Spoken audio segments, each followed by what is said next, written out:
learning for the refuah to all those who have been injured, and as a tefillah for all those who need to be returned home. And at the same time, we know that when we get involved in something, it's very good for us. It takes us away from the reality of the day-to-day, and certainly learning Torah. It moves us into a different zone.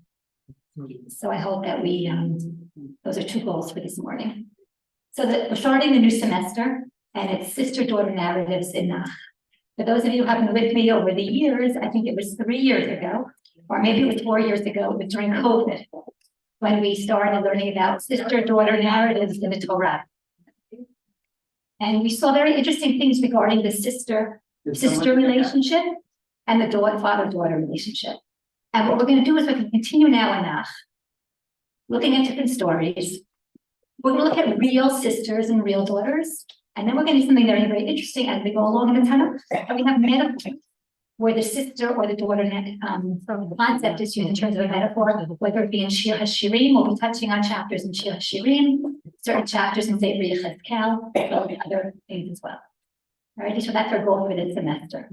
So if we're talking about sister-daughter narrative, our first, our jumping off point is going to be Sefer Shoftim. We're going to be reading a small story at the very beginning of Sefer Shoftim, which at first glance seems a bit unnecessary. Why are we learning about the story? Why is it written in the Tanakh? Interestingly enough, it's written twice. At the end of the shiur, we'll go to Sefer Yehoshua and see how it's really a repeat of what's in Sefer Yehoshua. And we're going to try to understand what's the significance of the story. So we're in Sefer Shoftim, Perek Aleph. On the source sheet, for those who want to open up Sefer Shoftim, Perek Aleph. It's on the source sheet. It's the first source that's in the box. We're going to read part of it, and then we'll read the rest later on. So Sefer Shoftim begins, and we know that there's no one central leadership in Sefer Shoftim in the very beginning. We know that Yehoshua dies. After Yehoshua dies, for those of you who remember, there's a period of the Zikanim.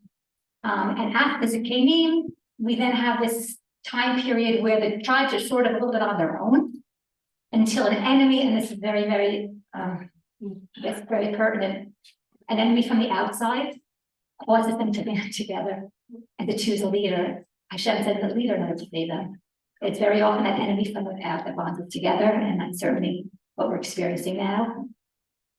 So here we are in the beginning of Sefer Shoftim, and we're going to see that's very tribal-centric. Alrighty, so here we are. Vayelech, we're in Pasuk Yud of the first chapter. Vayelech Yehuda el HaKanani hayoshev b'Chevron b'shem Chevron l'fanim Kiryat Arba vayaku et Sheshai ve'et Achiman ve'et Talmai. So Shevet Yehuda continues conquering the land. We know that Yehoshua didn't succeed in conquering all of Eretz Yisrael. There were 7 years of kibush, 7 years of chiluk, of division of the land after it was conquered, but still not everything was conquered. And so we see here that Yehuda is going to conquer the area of Kiryat Arba down the street, down the road from us. And there were 4 giants that were known to be living in Kiryat Arba, 3 giants, and he succeeds. And then he goes to an area of Dvir. V'shem Dvir l'fanim Kiryat Sefer, and Dvir's previous name was Kiryat Sefer. Vayomer Kalev, and Kalev, who was the head of Shevet Yehuda, he was the leader, the tribal leader of Shevet Yehuda. We remember Kalev from where? You tell me. How do we know? From where do we know Kalev? From the story of the Earth Lane. So Kalev is an old man at this point, right? He's a pretty old man, and we'll talk about that later on. Kalev said, as the representative of Shevet Yehuda, Asher Yakeh Kiryat Sefer, he who smites the city of Kiryat Sefer, Ulechada, and captures it, Benatati lo et Achsa biti Elisha. He will receive my daughter Achsa in marriage. So what's the reward that this warrior will receive? His daughter.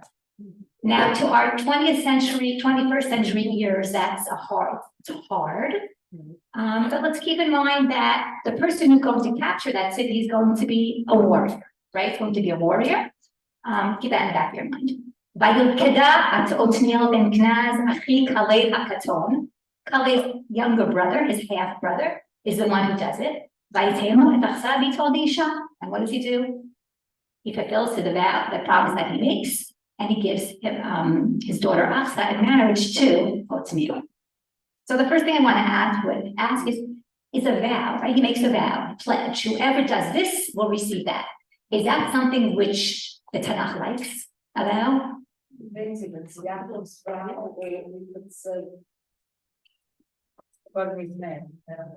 Yiftach?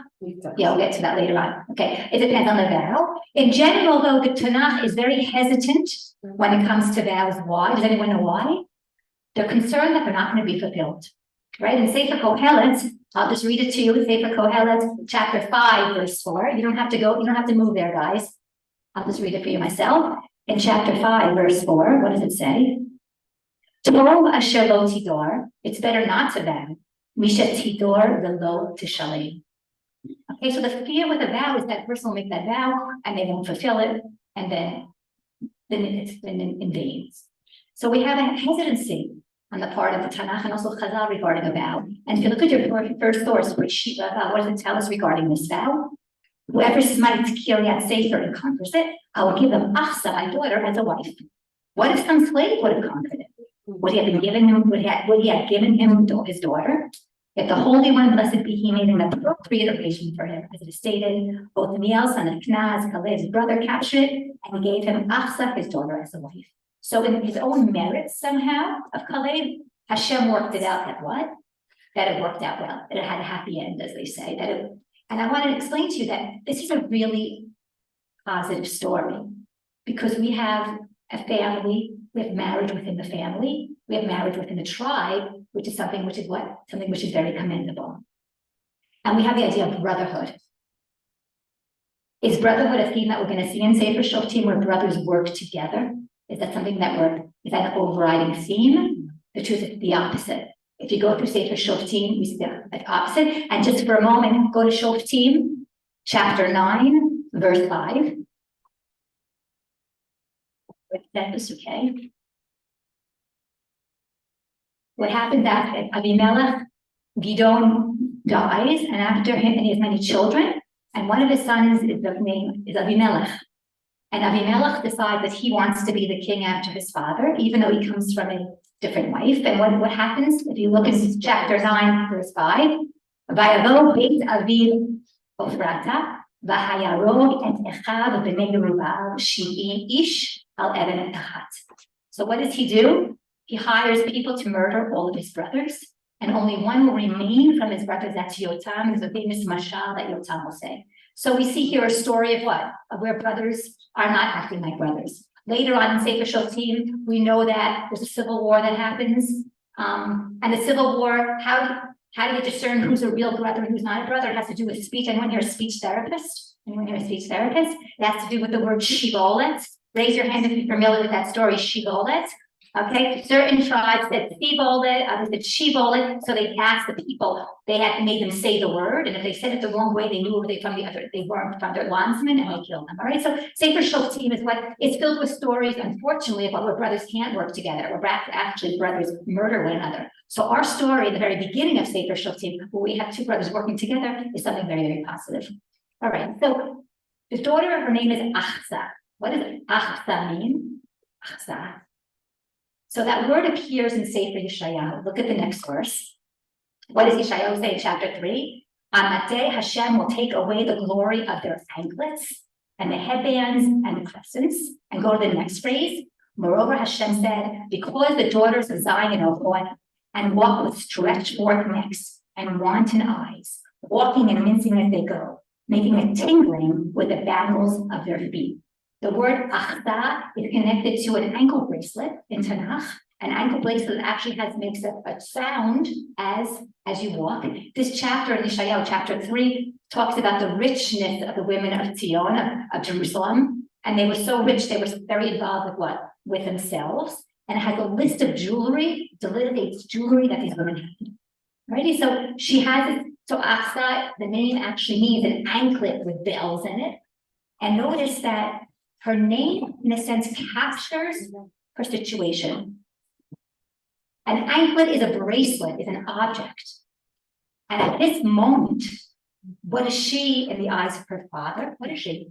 She's an object that's being what? Given to somebody else. Is that where the ball and chain comes from? I'm just asking. Yeah, I don't know. Interesting. Isn't that interesting? Yeah, very interesting. Associated as a ball and chain. Yeah, interesting. I don't On know. the ankle. I don't know. But it's interesting that his name, right? That actually captures her situation at this point. Look at the Gemara. The Gemara tells us in Timurah, The brighter adds, why is she called Achsa? The reason is that anyone who sees her became angry about his own wife, who was not as beautiful as Achsa. What's the play on words here? Can anyone tell what the play on words is? If you unscramble the letters, what? Achsa. All right. So the idea here is that she's so beautiful. All right. So now, why does Khaled make this pledge? Whoever conquers the city will get my wife, will get my daughter married. Why doesn't he do it himself? Right? Why doesn't he fight the battle himself? We know he was a warrior. So the Abarbanel will tell us because why? He was old. All righty. But let's for a moment, if you're adept with your fingers, okay, let's for a moment go back to Sefer Yoshua for a moment. Yoshua chapter Yudalid 14. Okay, this is good. This is what happens. What happens is Yoshua, Khaled is going to come to Yoshua and he's going to say, I want the city of Hebron, I want to conquer it. Why the city of Hebron? Because that was promised him after the sin of his spies, right? Because he was loyal, he's promised the area of Hebron. So he comes to Yoshua and says, I want to capture the city. So look what he says in Pasuk Yud, Perek Yudalid Pasuk Yud. He's talking to Yoshua. V'ata hine hechaya Hashem oti ka'asher diber. God has kept me alive. 45 years have passed since the sin of the spies.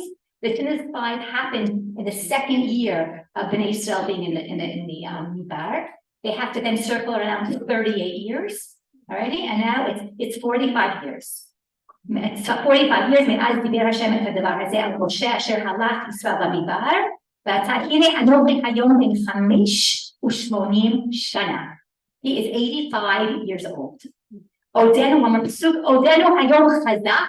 I'm strong today. Kasher b'yom shalach oti Moshe. Like the day Moshe sent me, is he eating Cheerios for breakfast or is he eating yogurt? What's he doing? But he's saying he's as strong as he was. Like my strength then. Like I am then.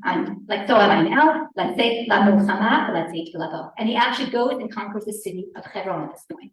Right, so we know he's old. The Abarbanel says that at this point, though, he's even older, and that he can't do it. But let's look at the Midrash. The Midrash tells us something different. What does the Midrash tell us? Nishtabeh bekocho.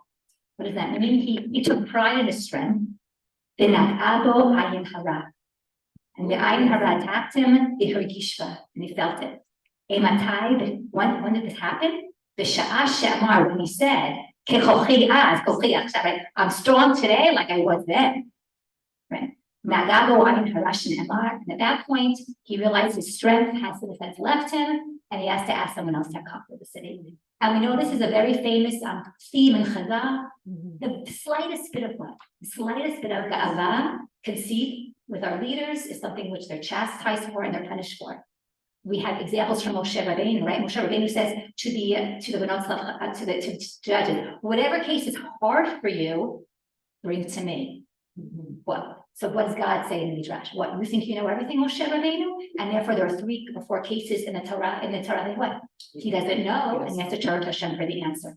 We learned last year, for those who were in the class, Devorah and Neviah also, she said, Ad shekamti, until I arose. And so too, Chazal are upset with that. So we see it's a common theme. So in any event, he can't conquer the city, and his brother does. Let's now go back to the box on the very top. Let's continue with our story. This is not why the story is being told to us, right? There has to be another reason for the story. Pasuk Yudalid, we're in the 3rd line. Vayhi bevoah, when she came, this is we're talking about Achsa, Vatisitehu, she incites or she pushes him, meaning her husband, Lish'ol me'et aviha hasadeh, to ask for a sadeh, to ask for a field. Vatitznach me'al hachamor, and what does she do? What does the word vatitznach mean? Like sanhanin. She like jumps off the donkey. Vayomer la Kalev malach, and her father says, "What's wrong? What's up?" Vatomer la, and she said to him, "Havali bracha, give me a gift. Ki eretz hanegev nitanani, because you have given me what? Very dry, arid land. V'natata li gulot mayim, please give me water sources." Vayitem Kalev et gulot ilit ve'et gulot tachtit, and Kalev gives her upper springs and lower springs. Okay, now this is a very cryptic description. It's not 100% sure, clear what's happening. But the first thing is that the first phrase, we're told by he divoah, when she is brought in, what it's referring to. So if you look in the Radak, what does she tell us? Divoah lebeit ba'ala, when she's being brought into her husband's house. Vatisiteu, hisika ba'ala lish'ol me'et avi hasadeh. She pushes her husband to what? Ask for this field from her father. V'lo ratzahu lish'ol. What does Radak tell us? He didn't want to ask. When she saw that, she jumps off, she falls off the donkey. So according to the Radak, she's trying to push her husband to ask for this piece of land. Her husband refuses. She jumps off the donkey. It would seem she then bowed down and prostrate before her father. And at that point, she herself, what does she do? She is the one who requests. And then later on, what does she request after that?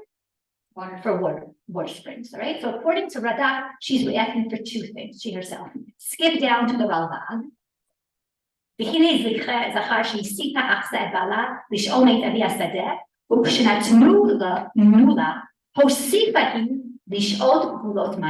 to the Ralbag, no. He did ask her what? For the Sadeh. And then she afterwards came and said, can I have water sources, all right? So it's a question whether she asked her what she did both or she only did part of it. But what's interesting is that Achla is the one who's what? Pulling the strings. Achla is the one that's making things happen. She's first pushing her husband to do something, and then she's actually doing part of it herself, or alternatively, she's doing it all herself because her husband doesn't want to do it. Now it's interesting that the verb here, this is the tisitehu, what does that mean?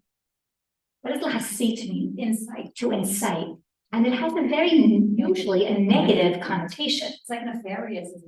Yeah, it has a negative connotation. And more than that, this is the beginning of their marriage. I'm not a marriage counselor, but this is an interesting way to start a marriage, right? She's pushing him, right, to do it. And that verb is like a verb that we don't usually read about with a positive connotation. I just want to point out that maybe behind the scenes with this verb, there's something a little bit hidden. And I want to go back to her father. We know in the Midbar, the spies come back and they have a negative report. And what's the response of Kalev? Who remembers? We can do it. We can do it. Now look underneath on the last source, the same pagination, but do I know? Vayahas Kalev. He quiets the people. We have 11 spies who are talking negatively, and he just quiets them down. And he says, we can do it. Okay, so And interesting, if you go to the next source, the Gemara, what does the Gemara tell us? How did he quiet them down? He, through words, notice it's the same word, through inciting them with words. What does that mean? So the Gemara describes that we have a gang here that wants to go against Moshe and doesn't want to come into Eretz Yisrael. How can one person, when you have a mob, how can one person quiet them down? You have to trick them. So what does he say according to the Gemara? Oh, that Ben Amram. Now Ben Amram is Moshe's not his personal name, it's lineage. That's often used in a negative way. So the mob thinks, oh wow, he's going to say what? Bad things about Moshe. So what do? They quiet down. At which point, what does he do? He says positive things. Just interesting that the same verb is used regarding what? Achda.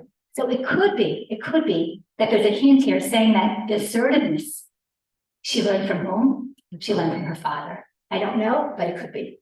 So in any event, she has moved from being passive to being what? To being active. And Caleb says to her, Malach. Now, when you see the word Malach, what do you think it means? What's wrong? Like, okay, what's with you? But in Tanakh, it has a deeper meaning. Look and say for Yonah, the boat is about to break apart. Everyone is praying to their God. And what does Yonah do? Who remembers? He goes to sleep. So what do the other people tell him? Malachai Nirdam. What the heck is going on? Notice Malachai here is we're in a serious situation. Right? So Malachai and Tanakh, there's something serious that's going on. Now if you open up for a moment to Sefer Malachim Bet. Sefer Malachim Bet, chapter Vav. Chapter 6. Sukkim 26, Chavav. Melachim Bet, Perek Vav, Pesuk Chavav. Just to get a better understanding of this verb. Vayhi, okay, Melachim Bet, Perek Vav, chapter 6, verse Chavav. Vayhi Melech Israel Ober al HaChoma, the king of Israel is walking on the wall. There's a terrible, terrible famine that's plaguing the Isha Za'aka Elav, and a woman cries out to him, Lemor Hoshia Adoni HaMelech, save me, okay. You know, in the ancient world, that was actually the normal, the plebeian, the normal person could actually have access to the king in that way, right? Save me, my Lord. We saw that last year when we learned about Isha Mitekoa, if you remember, right? Isha Mitekoa, saving my king. And what he said, Vayomer al Yoshiach Hashem me'ayin Oshiach.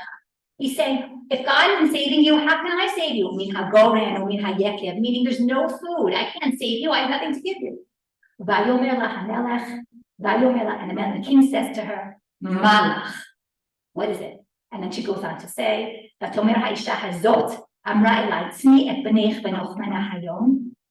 a pact with another woman. We said, we eat your son today. And my son and your son will eat tomorrow. And what happens? The first night they eat her son, but the second day, what? She refuses to give birth. But notice the word, malach. All right, so malach is not a simple phrase. So when Kalev says to her, malach, we see that Kalev realizes that we're not talking about something simple. We're talking about something which is very deep-seated. We're going to get back to that. Alrighty, so she asked for what? She asked for a bracha. Bracha ki eretz hanegev mitanani. And a bracha in Tanakh can mean what? Children. Well, it could be a matana, like in Sefer Breshit, when Yaakov sends, he's scared to meet Esau, he sends him a bracha, and it's all kinds of sheep and cattle, bracha. But look what the Radak says. Yesh lefaresh od bracha, kemo bracha b'tseirei. What's a bracha with the tseirei underneath it? Brecha. What's a brecha? Water. Well, so look at already in the word brecha, what is she hinting to? That they need water. Alrighty. And interestingly, the Lama just tells us regarding this our story, and we're living right here, right, not far from Hebron, where the story took place. And we know that there's a Yishuv that's called Otniel, correct, in southern Hebron. It's from our story, alrighty, from our Hebron. So what does the Ulama Tanakh tell us? She placed her eyes, the Emek Moreh, in a very, very fertile valley that sits between, which has water sources between Hebron and Zvir. And look at the Shegam Kayom, to this day, no evil, lo lefachome arba asar mayonot. There are 14 springs that come in this area. It's called Tzil Delva. We have a tour guide here, right? Interestingly enough. In any event, she's already hinting to in the word bracha that perhaps what? She wants, what do we need? A bracha, we need water. So Professor Yehuda Elitzur, regarding our story, what does he tell us? He said, this is unbelievable what our little story has just described to us. And I'll translate what he said. Klalo shel davar. Ma hamikra rotza lomar po. What is the text trying to teach us? Hakatuv kilu mechayev. It's as though the text is smiling, the Omer, and saying, Histaklu b'shnei ha'adirim. Look at these two warriors. Hagiborim ha'elim. Zeh ha'madbir shel ha'anakim. This one that who destroyed the Anakim, the giants. That's Kalev. V'zeh ha'kovesh shel Dvir. And this who conquered Dvir. That's Otniel. Heim omdim u'macharishim. What does that mean? They're standing there quietly. Ritzono shel nit ne'asah. Whose desire was fulfilled? B'sofo shel davar. Ritzono shel Achsa bat Kalev ha'isha. It's her desire that's fulfilled. Ha'chalasha. And he said it, b'shnei ha'itanim. All right, so the story is showing us the power, and we know this. We know this from Sefer Breshit, right? The power of the woman in her own way who can make things happen. And then he goes on to say, you can read it to yourself later on. And there's an irony here that Otniel, the brave warrior, who conquered a whole city, he couldn't manage to conquer what? His own land independently, only to be of his wife. And now the big question is, how can she be given land? After all, she has brothers. And we know that what?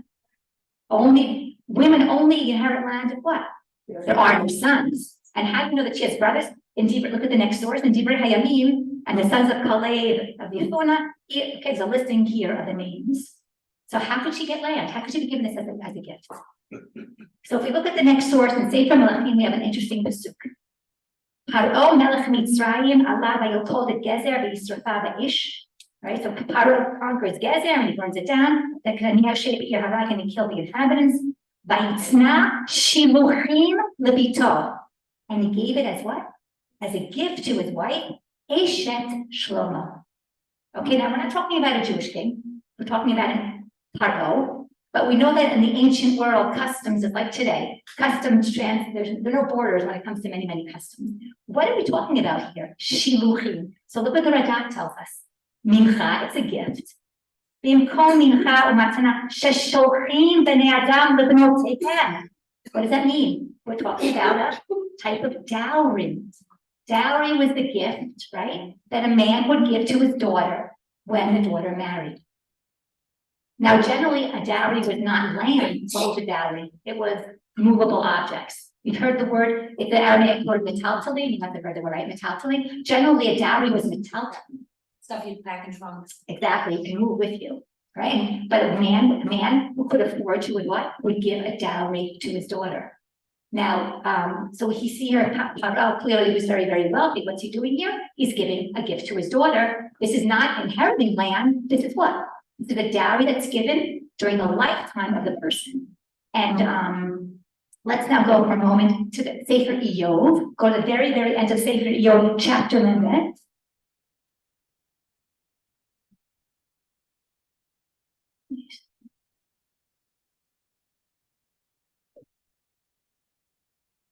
We know that Iyov, terrible tragedy befell. But at the end of the story, what does God do? He returns him all the gifts. So look at the pasuk do that. At the very, very end, in the beginning of the story, his children die, all of his wealth is taken from him. But what happens at the very end? Hashem berich et acharit Iyov merishito. He was given more than he was given in the beginning. But he go arba asar elef, we're told about his cattle and so on. Skip to pasuk Gimel. And he goes shiv'ana banim, he had 7 sons, v'shalosh banot, and 3 daughters. 7 and 3 together is what? 10. A very nice number. Vayikra shem achad Yemima. One daughter was called Yemima. Now I always thought that Yemima Mizrahi was named after the Yemima from Sefer Iyov. And then when I heard her speak once, and she explained that she was born after Milchemet Sheshet HaYamim, the 6-day war, and that's why she was given the name Yemima. But whenever I see this pasuk, I think of Yemima Mizrahi, because I don't. In English, you know what Yemima is in English? Jemima. So when you think of the pancake mix, okay, it's from, maybe she thinks that maybe the pancake mix is after this, right? And then you know, one daughter's name is Yemima, Hasheni Ktsira, Hashishi Karen Hafuch. All right? Okay, drinking a lot of coffee, right? Below? Hafuch, right? Yeah, the right, the color. Below Nimsa Nashim Yafok Benot Iyov B'chol Haaretz. Look at the last phrase. Vayitein lahem avihem nachala b'toch avihem. Here again, what do we see? A wealthy man giving land to his daughters during his lifetime, okay, as a type of dowry, it would seem. Alrighty, so the gift to Achsa is not inheriting land. That we know is only allowed if there are no sons in the family, but is a gift that's given right during their lifetime. So it's an interesting point. All right. Now I want to go one step further and look a little bit deeper into our story. Look how the English translation translates our verse. You have given me away as Negev land. The Tanani, meaning she's describing herself as what? Right. As dry land. She herself has been given away like dry land. Without dowry. Right? Children. Without children, without dowry. And look, Achsa may also, so, and then what does she ask for? What does she ask for then? She's asking for land and she's asking for water. She's asking for a sadeh and she's asking for water. And go down under the English for a moment and look at Pirkei Rebbe Eliezer. Ein sadeh ela isha shenimshela l'sadeh. Often a woman is compared to a sadeh, a field, just like a field gives forth what? Sustenance, so to a woman. And we know clearly that a woman is compared to water. Right? Are you familiar with those? If you go to Shir HaShirim chapter 4, verse 12.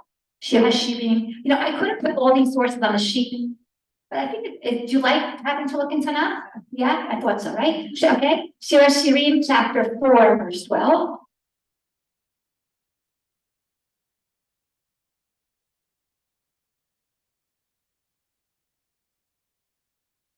Hold on a second. Shira Shirim.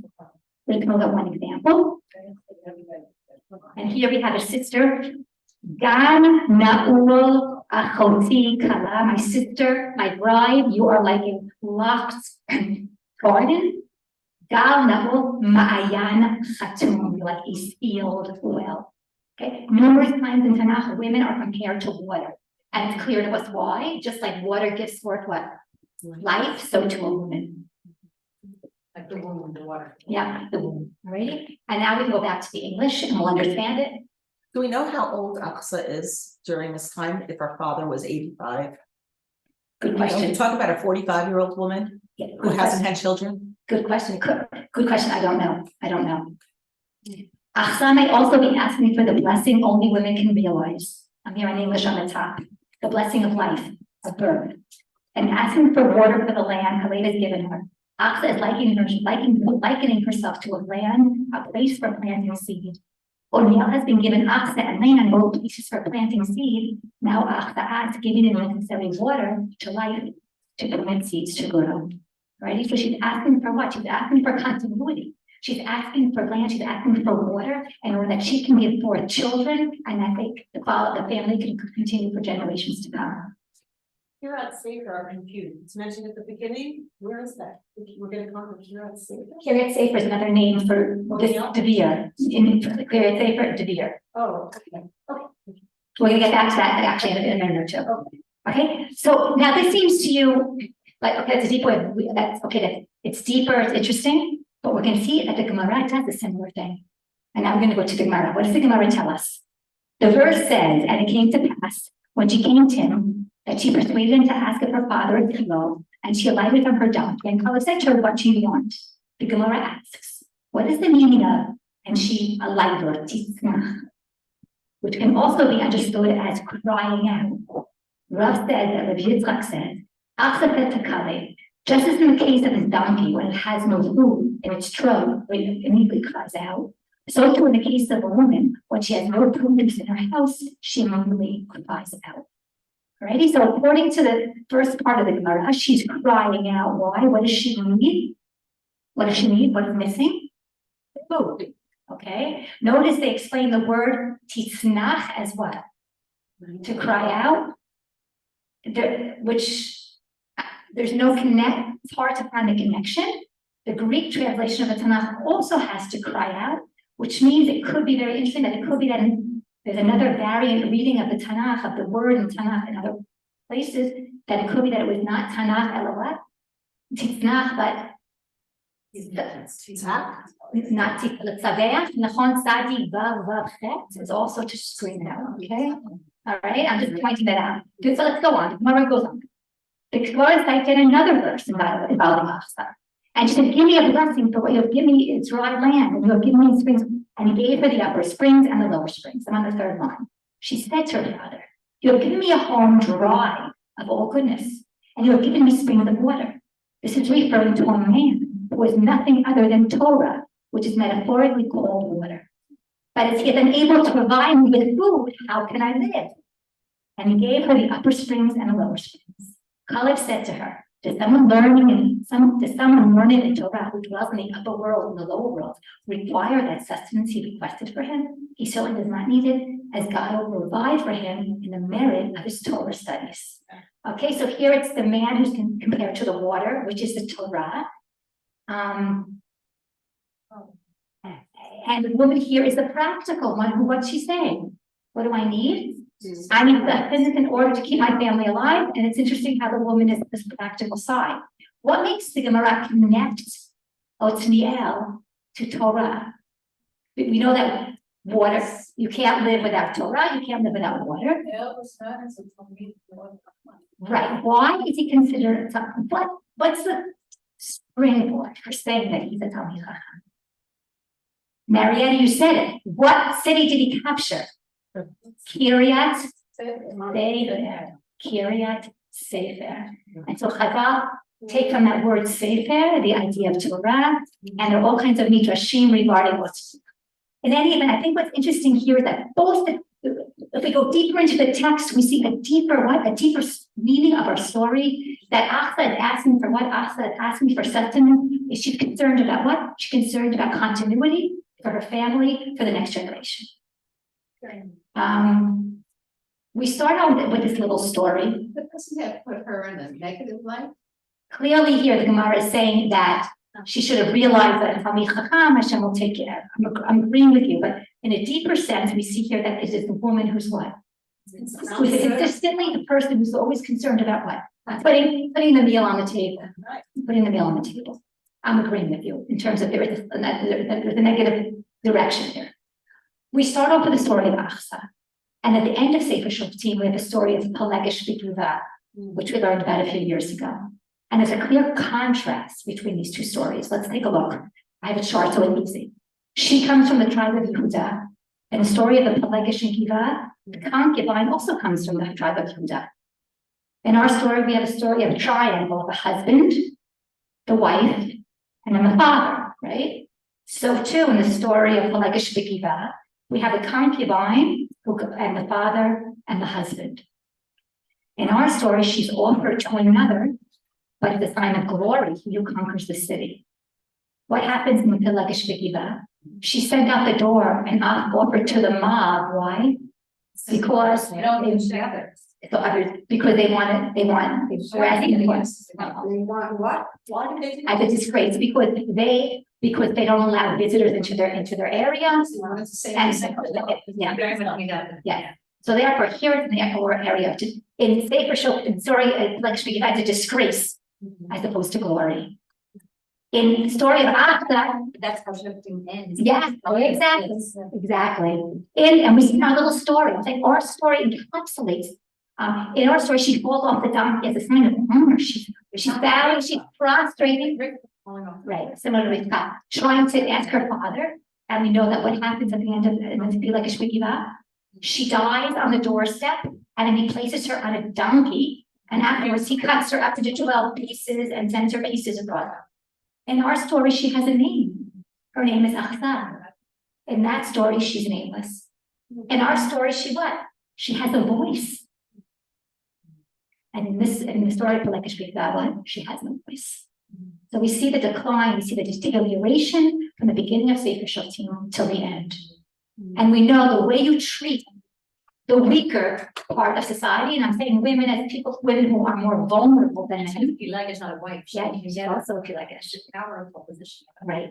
And that's always a litmus test of what's going to be for society. And we know it's true throughout history. Whenever we have a society that preys on those that are weak, mentally ill, like the Nazis did, that was their first prey. And then they just move on to what? To the other parts of society as well.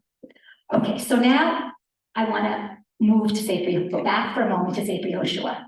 1 second, okay? I want to go back to Sefer Yoshua. I said to you that the story is repeated twice. This story is repeated twice. In Sefer Yoshua and here. All right, so why is it repeated twice? So in Sefer Yoshua, it's told to us because it wants to give you a full story of how the land is going to be conquered, even though the actual conquering of the land is not going to happen till later on. Right? So that's what they explain. That's why it's repeated. But there's something really interesting about our story. And that is, let's go back for a moment to Yoshua Perek Tevav, so that you see it. I just want you to see the story in context.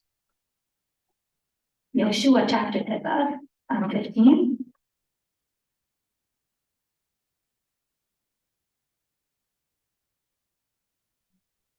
We have the conquering of the land.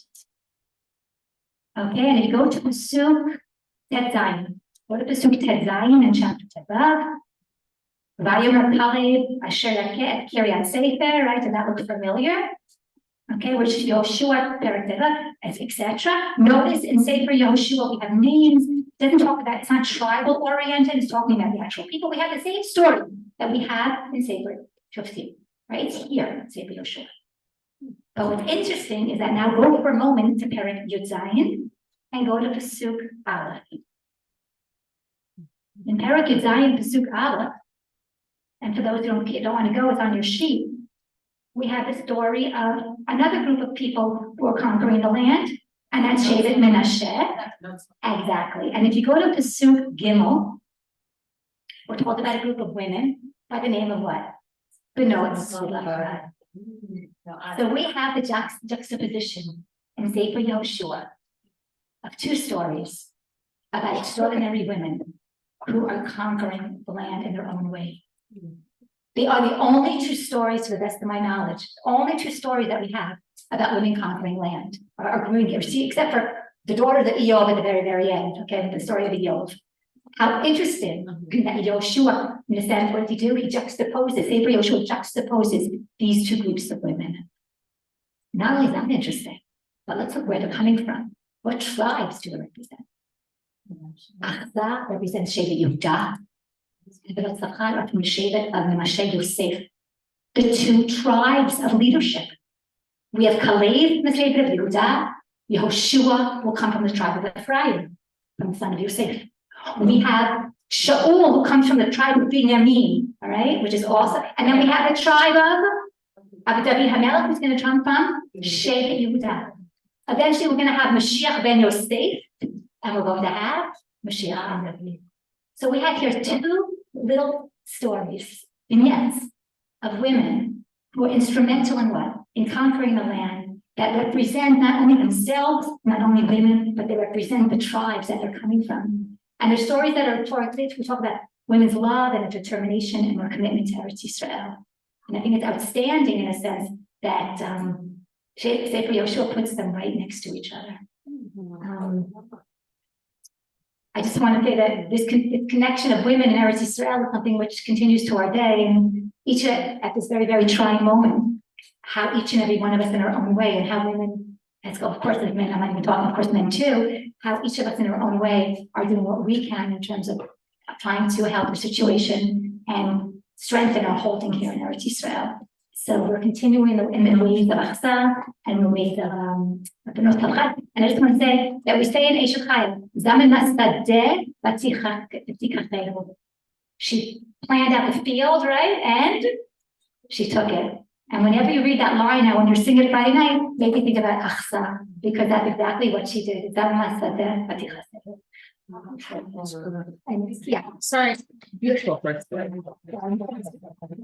couldn't help but think of when you were talking about taking with words and the seats, but very also to think of Esther. It almost sounds the same, the Esther, and that she comes from Binyamin. Mordechai HaYehudi Ishimini. And she didn't have words, and then she had the words. And she fell as well, not from a horse, but she fell in front of the staff. And she was given to Achashverosh. And I'd like to think that that's the tikkun, that she's the one who brings us all back to Eretz Yisrael as a piece of this. Very nice, very nice. You could try to develop that analogy, because that analogy is very nice. Very nice. Any questions or? Yeah. In the beginning, you talked about Achsa meaning these bells or bracelets. Yeah. It's very materialistic. It doesn't give a nice message. An object. She's an object. I would like her to give a nicer name. She has a name. She has a name. We have that's something very special. You say you talk to a lot of people don't have a name. Yeah, right. A D. Right. I'm Donna Jewelry. Right. I think it's jewelry. That's how we Like maybe some pearls. You have maybe people pearls. I was gonna say a terrace of But if you have content in the beginning, like yes, she goes curious. It's amazing how she goes through the transformation in her whatever the story, and that's what we are, right? Maybe whatever we'll place in a situation, we find the ways and the tools in order to become active. Okay, next week we'll move on to the story of the daughter of Yitzhak. Yes. I'm just gonna do things in garden. Thank you very much. So,